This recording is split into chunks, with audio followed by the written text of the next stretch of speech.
So you think that minoxidil is just hair loss lotion? You've barely scratched the scalp.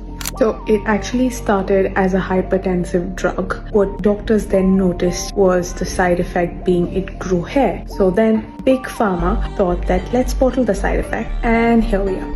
Minoxidil foam versus liquid. What is better? So foam is much more gentler, less itching because it doesn't have propylene glycol that can make it a bit easier to use, not as messy as a liquid. However, what is the best? The one that you use consistently every day. So you gotta get one thing straight, is that it does not grow new hair. It basically just revives the semi-dead or semi-alive, I should say, dormant follicles. Basically just increases blood flow to the blood follicles. It is a lifelong commitment. It's like marriage, and hair loss is a lifelong commitment, unfortunately. Yes, women can use it too. Guess what?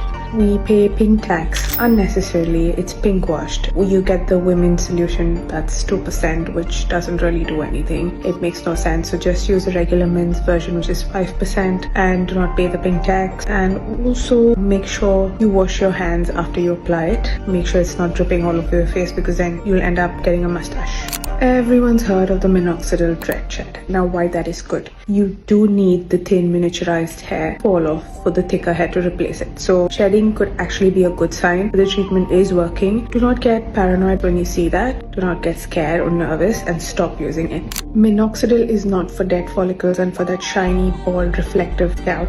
Even Jesus can't resurrect that. So minoxidil is not going to resurrect a graveyard. A very, very important thing, especially if you have pets, it is extremely toxic and harmful to dogs and cats. So if they do sleep on your pillow, you do touch them with the hands that have just touched your scalp with minoxidil. It's going to be very brutal. It can cause death. There is a lot of fear mongering around minoxidil, but you got to remember, like anything on this planet, everything has side effects. And unfortunately, you can be one of those people who fall in the minute percentage that do get side effects from minoxidil. However, it's not something that can be actually applied to a large population. It is the most evidence-based treatment out there for hair loss so far. Might not work for a few, might work wonders for a few. But again, minoxidil is not a miracle cure.